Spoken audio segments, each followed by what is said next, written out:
Hello, the show is Conversation, and I am Elizabeth Abai. Now, today we'll be talking about something that concerns every single one of us. Yes, right from the day you were born, right up until the day you die, you keep learning. Some philosophers actually, propose that the child's mind is plain, tabula rasa they call it, and that means constantly things are written on it for the child to continue to exist within the environment. Some of them are given by nature, some are also taught by the environment. One of the people that teach the child, or one of the people that ensure that the child gets the right learning, are the people we call the teachers. Today we'll be looking at the issues around the teachers. It is not negative, so to speak. They will just want to see what is in their mindset. Some may think that they are superhumans because they come in every day and smile. But are they really? I don't know. It's a question we intend to answer before the end of the day's show. Again, my name is Elizabeth and I have a teacher seated with me. I also have a coach. I have a parent who all of us pass through the hands of a teacher, and we're still passing through the hands. Let me start by introducing my colleagues at home, within the house, really. Hi Liz, you're looking nice. You are gorgeous. You are gorgeous. Did you go back to politics? Once a politician, always a politician. So there's that. But I do need to be elsewhere when I'm done with this show. It's good to be here. My name is Deva Hamatiom. Okay. Hello, good morning. My name is Maimuna Umi Abdullah, aka Coach Diti. Good morning. Good morning. Good morning. I'm Miss Faith Okanwachi. I'm glad to be here this morning. All right, Miss Faith, both of you connived and had an event. You knocked me and Devon out. No problem. But like we say, we have spiritual eyes and we're able to capture it, and we're going to show it to you right away. So if Faith, Ada are ready, let's take this.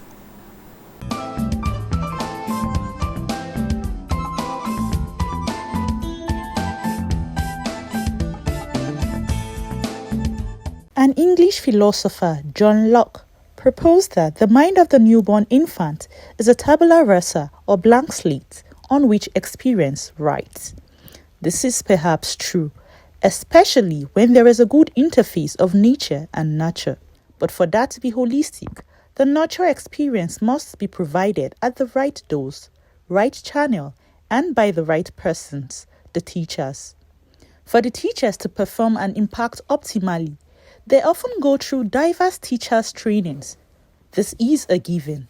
But what about the teachers' emotional stability as they go through the rigors of dealing with multiple children personality every day of the week? Surely they are humans and can give into stress if not managed well.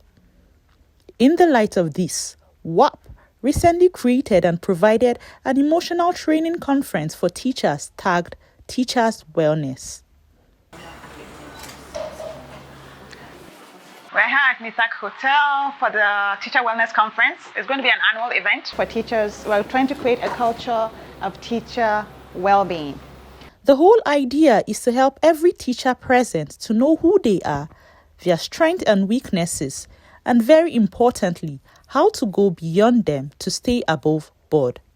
That in everything I am a teacher. Not because I started teaching, but because I teach as a profession. I hope you know there's a difference, huh? And so I have a problem with when people tell me I'm a teacher. What I'm earning now is what?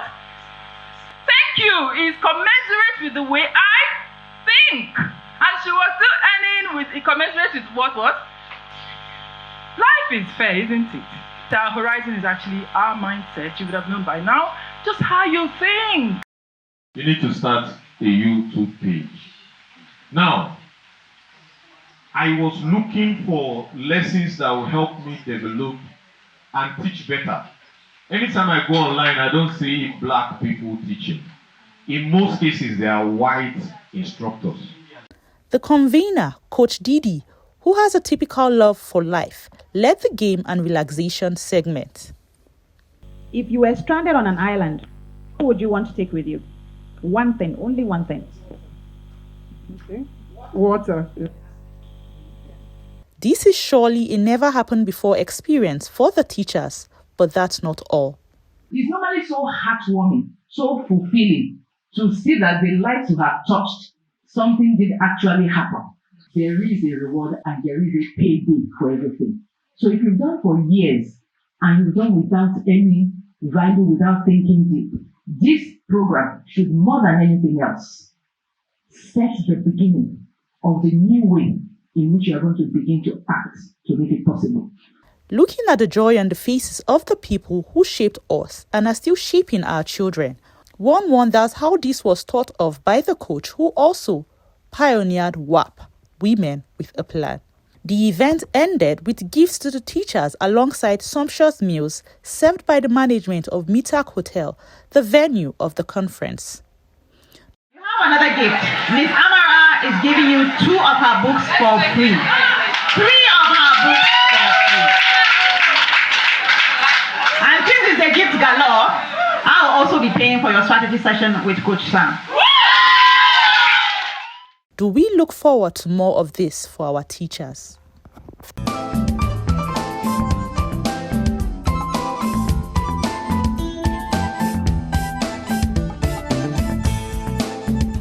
Saw me smiling there, watching. And then the question is, do we look forward to this? I think that question was actually for you.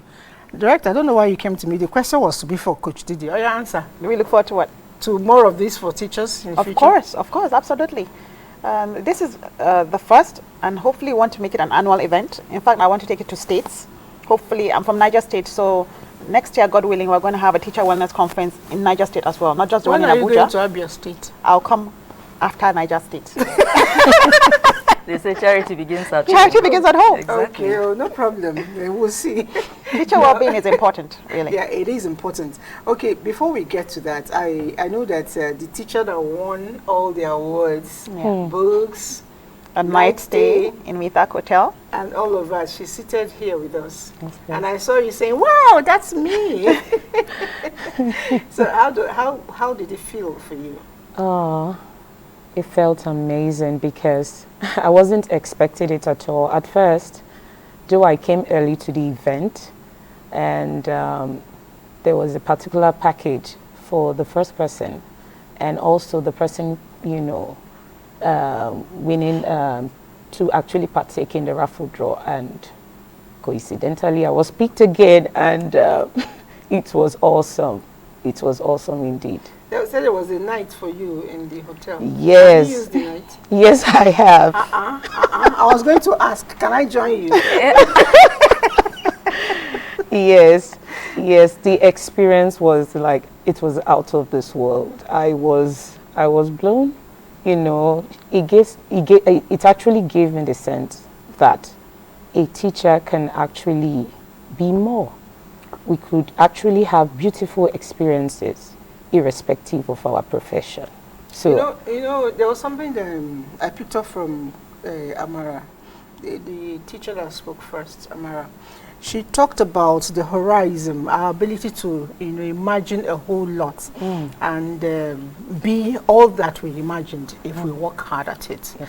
And for you as a teacher, a lot of times people look down on teachers, yes, no doubt. But I see a teacher as a very great personality. Yes. And I'm wondering, do you appreciate that as well? Okay, yes I do. Yes, I do. Before now, I've had this mindset that the teacher is just relegated to the classroom and that's all.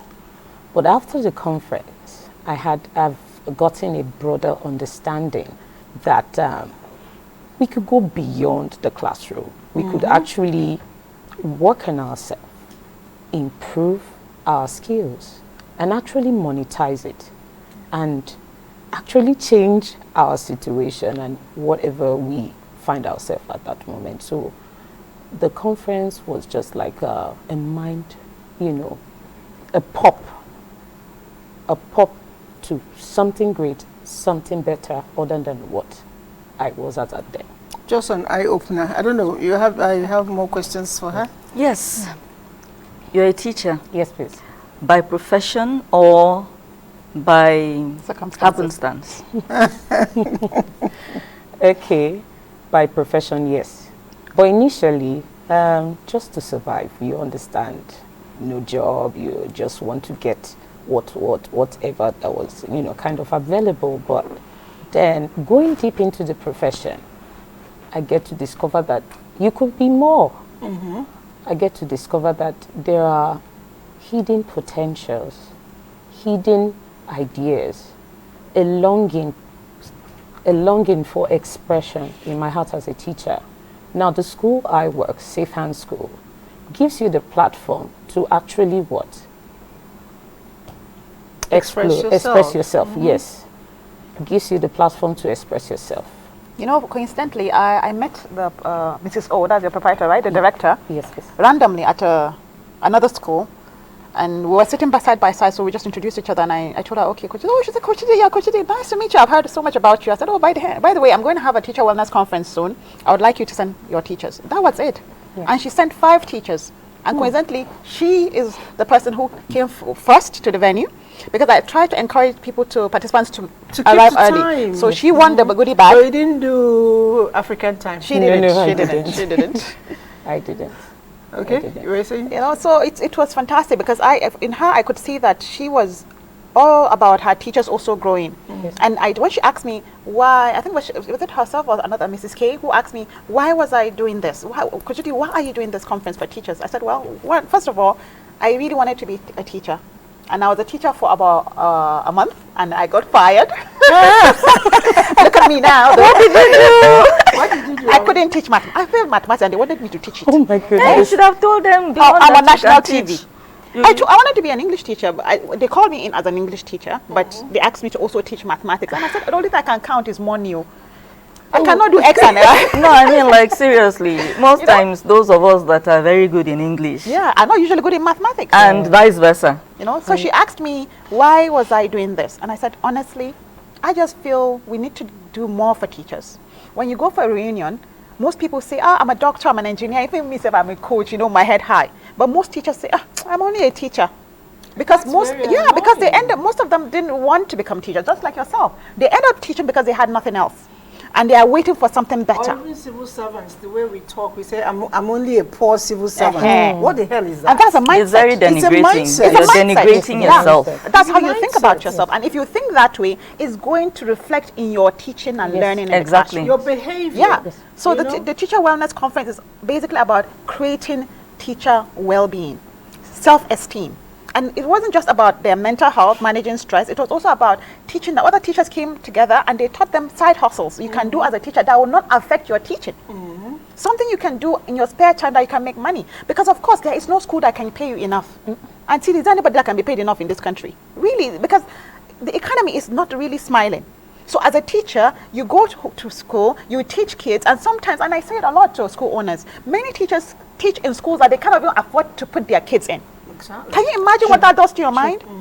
You are teaching rich people's children, and your children are in a school in Mararaba or somewhere else because you can't afford to bring them to the school you're teaching. How do you think that happens? So these are basically things, and that's nobody's fault anyway, but I'm just saying these are things, realities we have to check. How does the teacher manage themselves? Because these people are shaping the lives of our children. True. So how would they do it effectively if they are not balanced emotionally? So basically that was what it was all about. Creating balance, the mind, physical balance, mental balance, emotional balance, so that the teacher can actually be, have a holistic look at their lives. You were still firing your questions? Well, not really a question this time. Just to add to what Coach Didi said, that, you see, the mindset with which you use to approach anything in life matters so much. If you, first of all, say, this thing is not worthy, every other person will just, she's already said what she's doing is not worthy, so who am I to argue with her, And I don't know how we came to this place, because growing up, like our generation, I dare say that most of us, our mothers had just 2 lines to follow. You either went into nursing or you became a teacher. Yes. So most of us come from backgrounds where our mothers are either nurses or teachers. And both nurses and teachers Oh, respectful. you know, are now looked down on. Yeah. In fact, I would say that it's getting better for nurses now, because abroad, if you leave Nigeria and you go out there, you're going to make money. Yes, and you know, definitely. Nigerians, we tend to be motivated by money. Yeah. Yes. So now, because of that, people are pushing their children into nursing in the hopes of sending them out of the country. But why don't we start appreciating our own nurses that are here? If we send everybody out, who is going to look after our relatives that remain here and get sick? But I guess I digress. Like Coach Didi rightly pointed out, many of us look down on, denigrate, and don't appreciate teachers. And yet you're leaving your children In the hands at of a very teachers. tender age, sometimes from True. the age of 2, 3. What is From tutoring? nursery. I've seen people send 6 children to crèche, according to Yeah, them. and then there's the crèche. At 1 months. year. 6 months. months. So you are leaving, whoever you are leaving your child with should be low-key a god to you, small g. Small g. Because if that person chooses to be cruel to your child, you are not there, you're at work. Sure. And they're in a position of authority to do whatever they like to that child. So why are we so comfortable mistreating teachers, insulting them? At the slightest, you know, something just goes wrong small, you come with the gang man of, mentality. you know, Yeah. policemen, you come. What message are you sending even to your child? Yeah.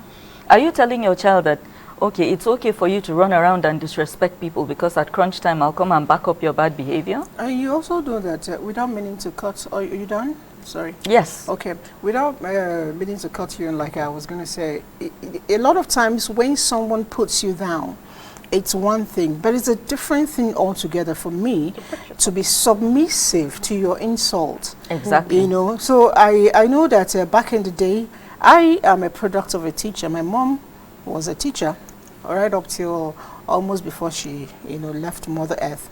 So I know how much I benefited.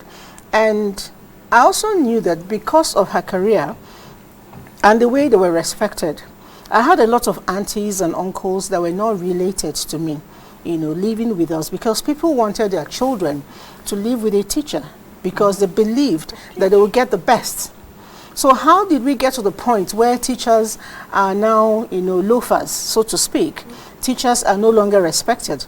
Back in the day, if you did anything that was wrong, you were sent to a teacher because we know that you get corrected. The best of heads of states, the best of professionals, all are products of teachers, either by their father or their mothers. You know, Exactly. I know that for sure. And then the other one again is, I think the teachers, no matter what it is, you shouldn't let anybody put you down. There's something my father always said. He said, hunger does not kill.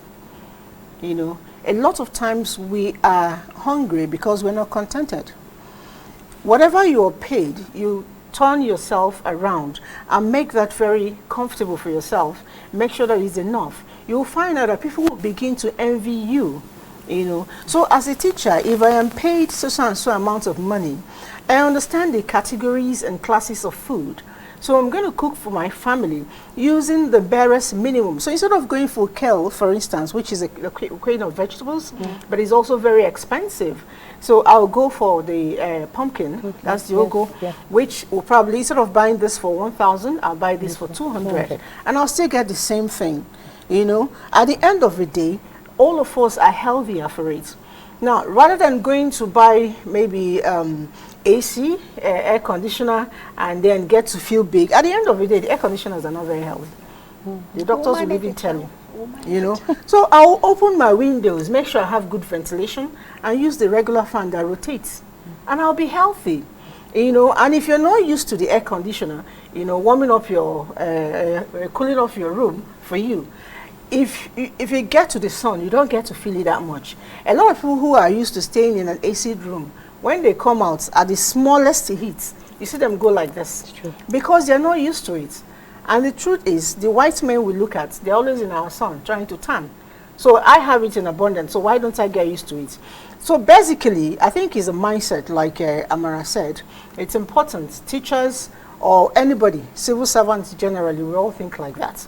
We must learn to appreciate who we are. You know, you buy clothes from the biggest shops, I don't want to name names, and then you wear it. I mean, anybody, you wear it. I buy my own from Wuse Market. In fact, I'll even go to buy from the Bend Down Boutique. You know what I mean? At the end of the day, it doesn't matter. What matters is how it fits my carriage. So it doesn't really matter. Stop looking at the other person as being better than you. But I would like to come in here, if I may. Sorry to interject. You see, private schools in Abuja charge an arm and a leg. I don't know how much they charge in primary school anymore, but you see, secondary, university, there are courses. There's a university. One of my daughters went to in Nigeria here. I'll not say which university, and I'll not name the course. But if you don't bring that, they are 5 million bam and pay. They are not even interested in you paying half now. You pay for the entire semester. You bring that 5 million. You drop it before your child can even step. For the session. For the semester. I mean session. For the session. Before your child can even step foot in the school. Now you come and hear how much they are paying the lecturers. It's laughable.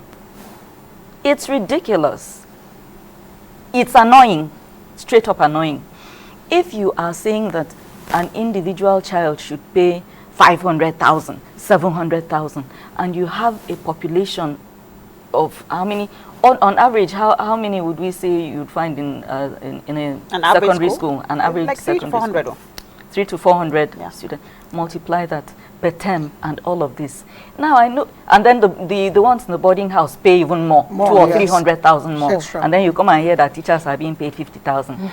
No, they are not being paid 50,000. No, I'm just giving an example. I don't know exactly. Private schools. Yes, I know a teacher who is earning 50,000 in this Abuja. How much? You know there are private schools that call them. No, their school fees is like 300 and something. No, I mean there are teachers that, if it was during the conference, we found out there are some teachers that have been paid 500K in this same Abuja. Okay, 500,000. Yes. So they are actually good, very good schools, they pay their teachers. Okay, that's good. They pay their teachers. That's very good. Because what I have heard is that they're not paid well. Some of them. That's what I've heard. But if anybody who is earning up to 500,000 naira, I think that's a decent. Auntie, it's more than decent. 500K, it's more than decent.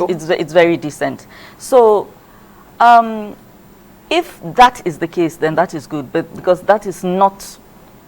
That's not what I've been hearing about private schools. That's not the norm. That's very few. Seriously, that's very few. Okay, so if they're paying well, then that's good. That's not paying very well. 10%. But just that there are actually good schools. Like we don't want to name names, but I know good schools in Abuja, good secondary schools, primary school, and they pay their teachers up to 200, 300, even for, like we heard, 500K. Okay, that's so there good. Are other schools, but we're talking about on the average, honestly.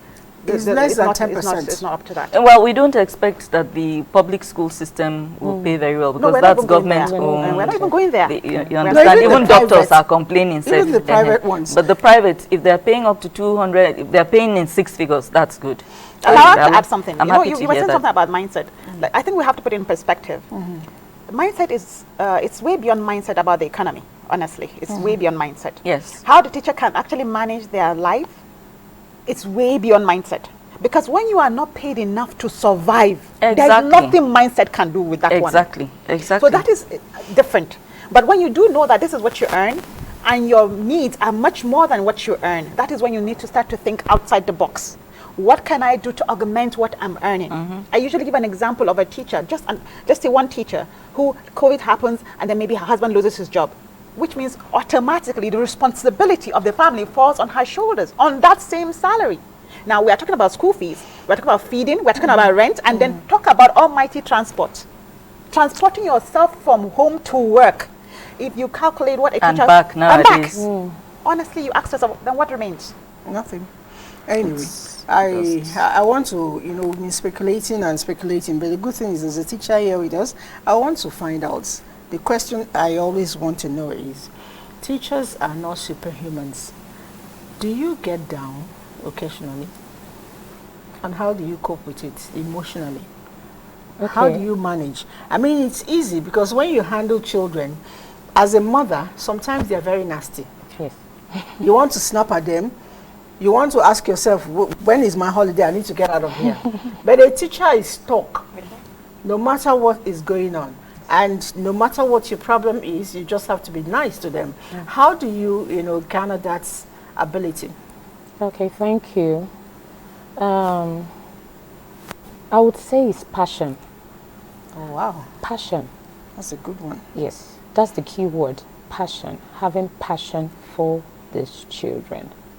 I think the passion I have as a teacher, that is what keeps me going. Actually, sometimes I break down. Sometimes I don't feel like going to work. Wow. Sometimes I want to look for something else to do.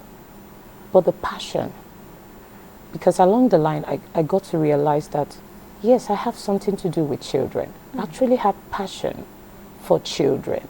Not just teaching them in the class. It's way beyond. I wouldn't say it's a ministry. Passion. So if you don't have the passion as a teacher, you don't have the calling. Yes, it's a calling. If you don't have it there, believe me, with the present situation in Nigeria, you will quit your job. You will quit your job. So what keeps me going is the passion I have for these kids. It's enough to have that passion to me, or like I have passion for my job, but I'm talking on practical terms, because there are a lot of teachers who are probably watching us now as we speak, or perhaps will watch later. They want to know, what are the practical steps you take to make sure that mentally you're at least above board? Okay. Sometimes, okay. It depends on the situation I might be going at that scenario or at that moment. Or maybe if I had a terrible morning before going to work, as soon as I get to work, sometimes the faces of my children, the class I teach, the faces lightens up my day. Oh, wow. How old are the children? They're about 9, 10. Okay, primary school. Yes. Senior primary. Yes. So as soon as I see them, they're all coming, "Oh, Miss Faye, good morning." They hug me. And immediately something just released me. And I totally forget what I might be going through. But believe me, it doesn't mean that, whatever I'm going through has, totally erased. But as soon as I leave the school premises and it all comes back, I'm like, okay, there are lots of bills that needs to be paid. You need to do this, you need to do that.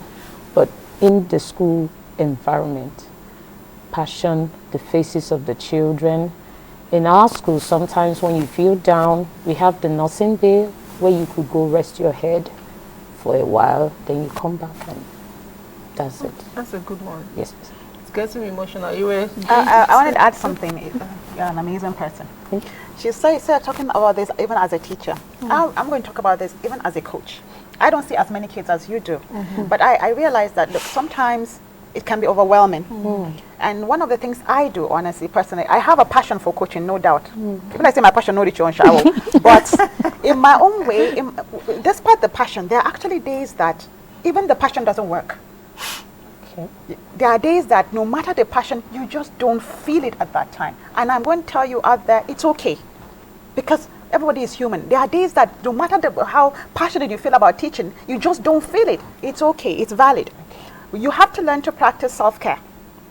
And I think it's something we talked about at the conference. Learning to just take a breather, pause. What I do is, once in a while, I say it everywhere I go, once a month, I take myself out. I'm a foodie, I love food. I just go somewhere. I just carry, and she doesn't eat anything. Sit down, I just open my phone, anywhere my hand touch. If I Google restaurants in Abuja, I will just go there. I will enter, and it has to be a nice place. The ambience will just hit me I will just enter. This kind of smell, I will sit down, I'll order something I don't eat in my house. Exactly. It cannot be someone. Exactly. It should not be chicken pepper soup. No, it has to be something that I ordinarily like don't cook. Shepherd's pie, like mashed potatoes or lamb chop, something better. Then I will sit down in that ambience, carry fork and knife. When I need to use for house shower, and then I'll eat in silence. You see, when there is silence, I swear, no husband, no children, nobody, only me. At that moment, I savage. I relish every mouth bite. Any bite, as I chew that food in that comfort, for me it is self-care. When I go back home, life continues. But when I do that, I cannot express to you the relief I feel. I feel rejuvenated. I feel happy. And then teachers tell me, but coach, you can do it now. You're coach, you have money. I say, it is not about money. You see, I said, what do you like? She said she likes suya. I said, how much is a stick of suya? If you budget it once a month, as you are going back home from school, stop at me suya, carry one stick, one bottle of malt. Take that suya, each bite, relish the bite. Chew slowly. Drink malt. Believe me, you will feel some sense of relief, and then life will continue. True. Our problem is we don't practice self-care. True. We keep moving, we keep moving, we keep moving, we don't pause and just practice some sense of self. So I think it is key, teachers, you find something that you love doing. If it's not food for you, it's okay. Is it dancing? Dance. Ah, that's me. Dance. For me, it's movies. Use the movies, go to the movies. Choose a movie and go and watch. Artwork. Or painting, whatever it is. Do something that will give you some sense of relief. It's super important. It's important. When I feel down like that, the next thing I do is either I dance or I go to the gym. But then, pretty much like you, I don't like people talking to me when I'm in the gym. I come in there, I know what I came to do. Don't come and start chatting me up. I don't want it. So I just do my thing and go. When I'm done, we can have a conversation. But you see, when I'm at it, don't talk to me. I don't want it. Because I'm there to actually take off stress. It may not be high impact, no matter how little.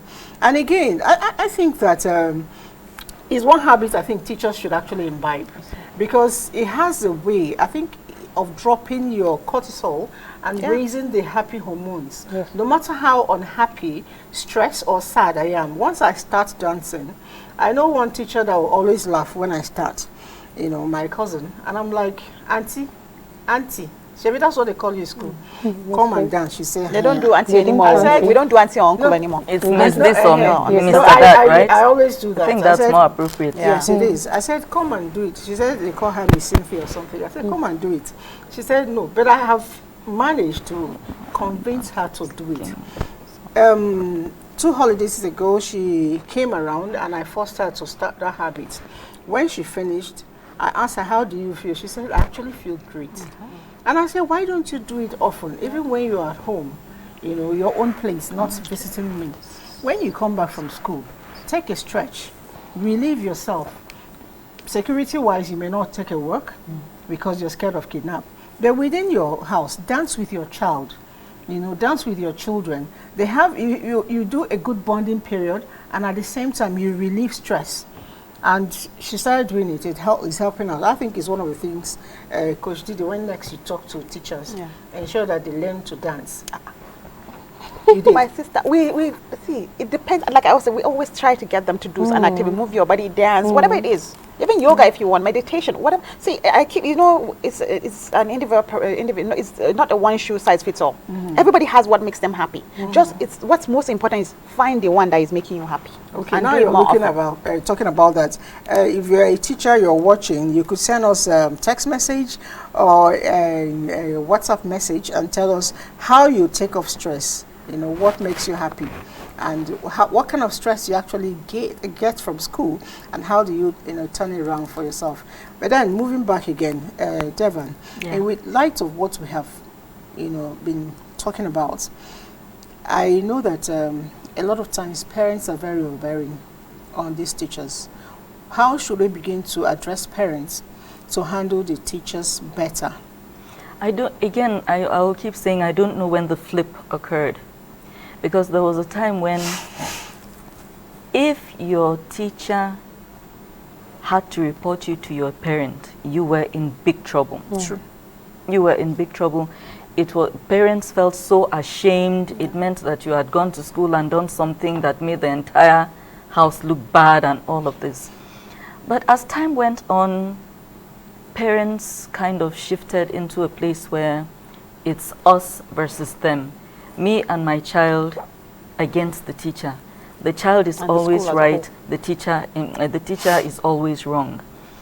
I think we can, yes, when you leave your child with strangers, adults, you might fear that they could get bullied. It's possible. And there have been instances of teachers going above board here and there every now and then. But for the most part, I think if parents can find a way to be relatable with their children's teachers. I'm not saying you should buy them gifts, because that's low-key a form of bribery. That's not what I'm talking about. On open day, Go to your child's school. Smile at that teacher. Talk to that teacher politely. You leave your children with these people for about 8 hours a day. They are seeing a different side of your child that you might not be experiencing at home. If you come close to your child's teacher and get to know them well, they might express some concerns to you. Such and such person was doing very well last term. Grades have dropped significantly and I can't put a finger on it. Is something happening at home? Something might be happening at home that you are not even aware of. Yes. But this is what I've observed. I've observed that when Samson comes to school nowadays, he's withdrawn. He doesn't mingle as much. He doesn't play as much. Maybe it's something you want to check. But, when you already have the mindset that your child's teacher is bad, they want to harm your child and all this, you will never get this other side of the story. So let's try to strike a balance. Yes, there are bad teachers, but there are also bad kids. I remember in 2020 during the lockdown, on social media, parents were begging for lockdown to be over so that their children, their precious children, can go back to school. They are tired. If you can be tired of your own child, how much more a teacher? Honestly. Who is dealing with children from different backgrounds with their different temperaments and all manner of things that comes with. For 8 hours a day, so let's try to be a little more understanding. Let's try to engage our children's teachers more. Let's also talk to our kids. Let's understand where they are coming from. If they're having difficulties in school, what's the nature of the difficulty? Teacher, are you having difficulties with my child? What is the nature of that difficulty? And then you as a mature adult, look for how to strike a balance based on your understanding of who your child is and your understanding of what a mature person would have to deal with, having to cope with small stubbornness from children. I think it's important. Honestly, I agree with you, Devon. And you see, that's why I always try to encourage schools to have, when they have their PTA meetings, it shouldn't just be about talking about school fees and schools, and we should have more about emotional wellness. Because you see, many kids who are in school have their own baggage, as you said, the teachers may notice or not. But most of the time, believe me, even there's something as simple as common as bullying, sometimes you trace it back to the home. True. Because the parents today, let's be honest, they are not intentional. There's no intentional parenting. You give birth to children, you are so busy making money, which is good. There's nothing wrong with trying to make money. But try creating that balance between parenting and work. Now that's the hard part. So they have very little time with their children. They barely know the children. So I keep insisting, let's inculcate talks during PTAs, emotional wellness, connecting with child upbringing, mental health, even for the parents themselves, because believe me, it's a cycle. Most of the time it's a parent mental health that seeps into the children and they take it into the school. Now the teacher, of course, depending on the kind of teacher that's intentional and observant, you would observe. In one of the trainings I did for teachers, I remember I said, look, when you have a child in your class who has always been, oh, Miss Faith, good morning, how are you doing? For a whole year, 2 years, 3 years, then one term, this child comes to school and it's like this. You ask, hello, Miss Faith, how are you doing? You notice, it's not just for a day or two, for the whole week, next week, that's not the child you know. You should be curious, what's going on? Because children get traumatized. You don't know the number of kids I have worked with that have been sexually molested. Abused. And it's usually at home. Yes. At home. At home. Because that's where access, that's where nobody is suspicious. Yes. That's where nobody is concerned about this uncle or that auntie. Oh, this is family, so they are perfect, they are marvelous, they are nice, they would never. But because of that, because there's no suspicion being cast that way, those are the people that have the access and abuse it the most. True. And the parents don't even notice. They don't even notice because your child has your been brother traumatized like that. You don't even know because you barely look at the child. I tell parents, Allah, believe me, I'm not trying to get back. See, we're all parenting. Nobody has a handbook that tells you how to parent. I'm struggling as a parent. I say it every time. I'm struggling as a parent. No parent is perfect. But I try to tell myself, look, once in a while, I should be intentional. I ask my children, I look them in the eye. How are you doing? How have your week been? You get mind.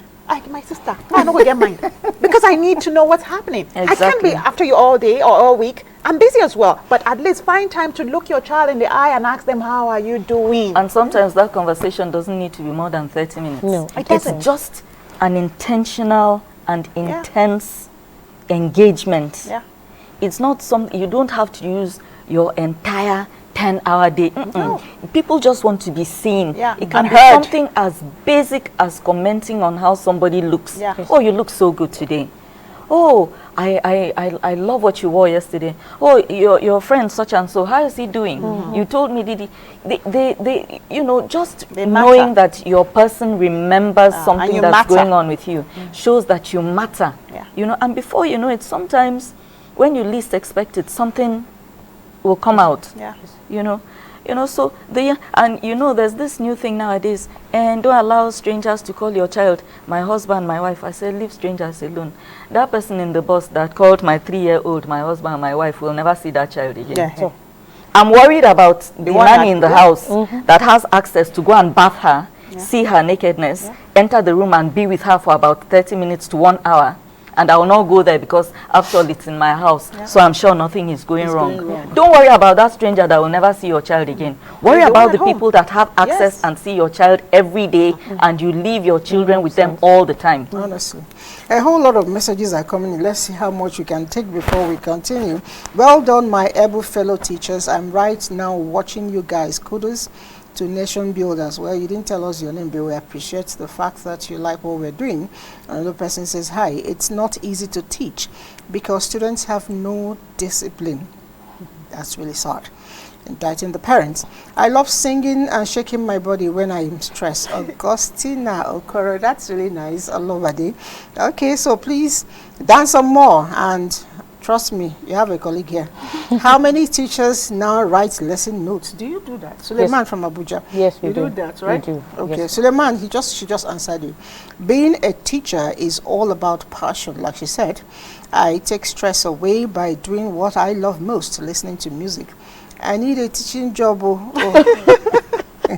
Oh, that's somebody that actually wants to be a teacher. That's good. Yes. That's good. He said, good morning to you. You all are amazing. I'm following up and I'm learning a lot from the show. Teachers are amazing and wonderful. Thank you very much, even though you didn't tell us your name.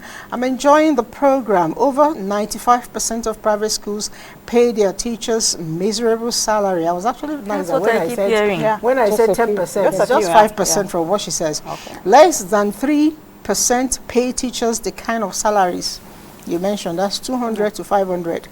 I think there should be a unified salary structure for private schools. Very good. When teachers are well paid, the rest would take care of itself. That's coming from a man called Dr. Sully. All right, good morning, presenter. I am Philip Okonkwo. I am watching from Bayelsa State. When I'm stressed up, I go to the beach to relax.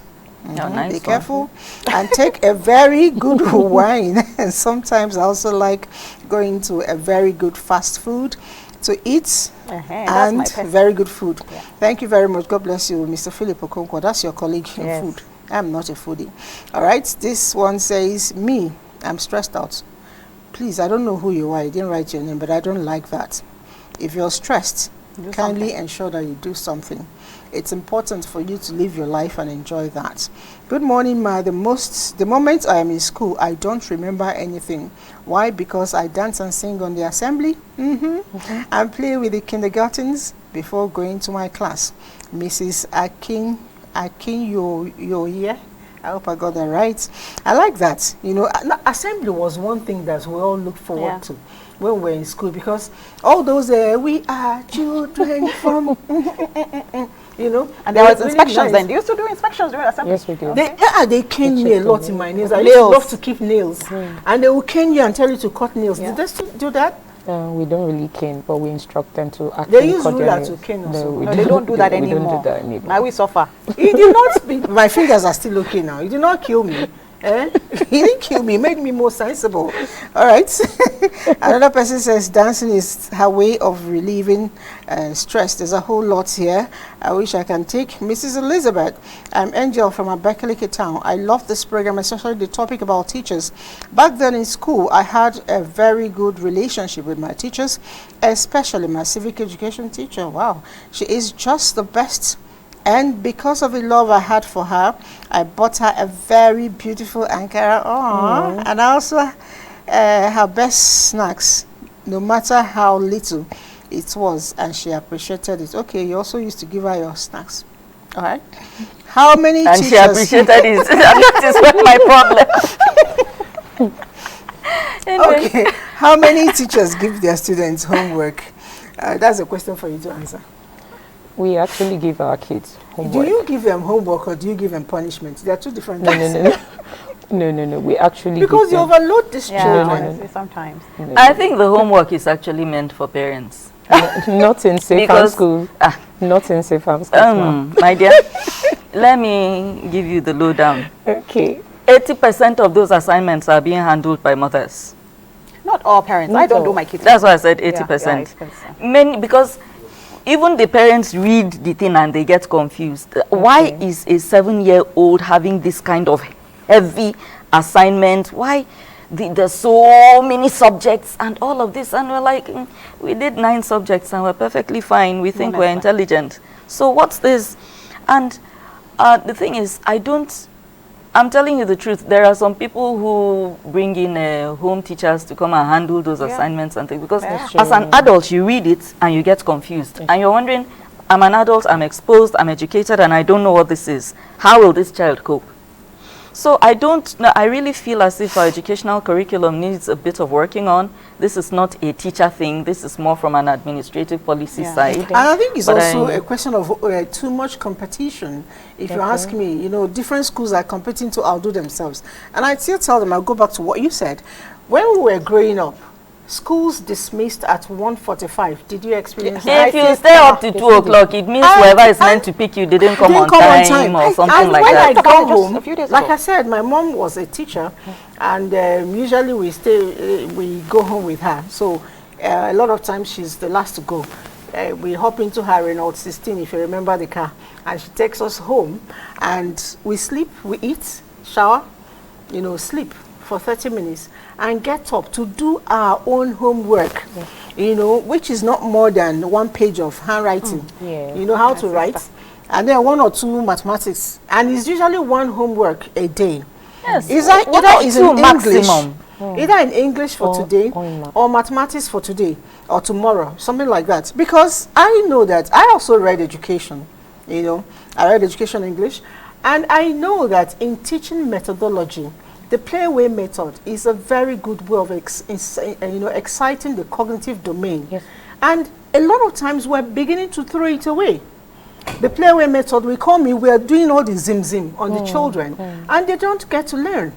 They don't open up. So when children go to school and close by 5, and overwhelmed, and then they're coming back with so much assignments. They're all having hunchback. That's the one that I don't appreciate about our educational system. So when the children get to play, the brain is like the firewood. When it burns at the end of the day, if you come in, those of us that grew up in the village, before you set the fire again, you need to remove the ashes. And the way you do that is to let the child play and sleep. For the brain, if you don't clear the ashes, the firewood does not burn well the next day. And for the child that is unlucky, during vacation, the parent will go and put them into another learning experience again. Yes. Oh my God. Summer school. That's what they call it. Well, we have summer in Nigeria. Don't mind us. My dear, we must copy now from yonder. But the thing is, even as an adult, you sometimes when you come back from work, you feel as if somebody beat you. Honestly. And you don't want to talk to anybody, Seth. You just want your downtime. You want to rest. You don't even want somebody to talk to you. Now, of course, if you are a lady, you come back, you handle some chores, maybe you handle cooking and this and that. You have to do 1 or 2 things to the children. You are exhausted. You really want to rest. Now, imagine a child. You go to school, you close at 4 o'clock, you come home, you eat. Maybe you just have a bit of rest for like 20 or 30 minutes. Then the next thing, lesson teacher has come. Lesson teacher will come and stay for like 2 hours. Then the next thing, you sit down and do assignment. By the time you go to bed, you are knackered. You go to school. I can tell you that most children, by the time they are handling the first lesson of the day, they are still zoned out. For children who have this kind of intense schedule, it's wrong. I always say that we're not smarter than certain people outside this climb, you know. But I see that within that climb, they don't stress children as much as we do here. And it's not about the pupils now, it's about the teachers. Why I say this is a teacher is going to sit down to mark those assignments. Abi? Yes. A teacher that is on holiday is doing summer classes. When does this teacher have time to do research? Because part of teaching job is to do research. So during the school period, you're busy in the classroom. Holiday period, for the private schools, they feel, okay, I am paying you, so you must still come to the school, even though it's long vacation. So that teacher should be mandated to go and do a form of research within her, classroom. Or brush up on whatever she learns, Yeah. So that way, when school comes in, if they took WAEC and they didn't do well, you go back and ask yourself questions and devise ways of ensuring that, like I was telling somebody about osmosis and diffusion. I said, if I go to a child and I say, okay, osmosis is a process of ABCD, diffusion is a process of ABCD, I might be speaking grammar. Yes. But if I bring a cloth and soak it in water, and let it to soak, then I take a tip of that fabric and let it drop. It's going to be absorbing that water and be dropping. That's osmosis. And when you do that to a child, the child learns practicality. Yeah. So, and for a teacher, it becomes more fun when you do this research yourself. So I think that school owners, I don't think governments really stress their teachers like that. School owners, Parent Teachers Association should also look into this and ensure that the teachers have enough time to find their private groove and also do their research. And parents should, please, parents, and look, I know Nigerians, especially in diaspora, we excel, we do so well because we've been put through the grind here, There's nobody that wants to think of their child as an academic failure, But some of us, we do too much. We do too much. Your child will not automatically become useless because the child played. That's how children learn. That's how they develop social skills. And social skills are also incredibly important for relating with your fellow human being. Allow your children to play. Introduce them to sports. Let them have downtime. Introduce them to recreational activities. Not all the time, akada. Learn. Read. Sometimes, let's be honest, some kids are academic failures. And there's nothing wrong with that. Some kids are just not very bright. They're not academically strong. My dear, fail yourself. Some of them can't do it. Let's be honest. Let's call it a spade a spade. We're not all the same. But the fact that that person doesn't do well academically doesn't mean the child will not be able to do something else. It could be doing entrepreneurship or business. So it doesn't have to be that you have to excel academically. You can be good at something else. That's why it's important for them to explore. All right, there's so many questions, contributions coming in. We will not be able to take all of them, but I know that as usual, when we leave, we're going to reply you one-on-one. But I'll just let the teacher alone give us her final thoughts before we go. Okay. There are a lot of teachers who are writing, actually. I don't know why they are writing. They should be in the classroom. It's about teaching. Maybe. All right. So maybe retired. Okay, so I need you to speak to them on how to, encourage them to stay strong. Okay. Teachers, I would like to encourage you, improve or work on your mindset first. You're not just a teacher. It's a noble profession. Work on yourself, invest in your skills and your craft. Believe me, opportunity meets preparedness. If you are not prepared, you might miss your opportunity when it comes. So keep working, keep researching, keep building on yourself. Attend seminars that can help you in your profession. And believe me, when the time is right, you will definitely stand in the right platform. Thank you. Thank you very much. I was a teacher, but volunteer teacher. One thing I like in teaching is guiding and counseling. I have the passion of teaching, but parents are not helping us. More especially in government schools because they don't provide their children with reading materials and are waiting for government to provide them. Well, I know they finish. All right. I think that's what we'll say. Goodbye. Thank you so much. And thank you for organizing that conference. Maybe another one you do for broadcasters. Abby, no problem. We too have mindset too. Yes. We walk around. Broadcasters wellness class conference. She's honestly, for me. Let's start working on it. I beg. We'll see you next week. Thank you. Bye.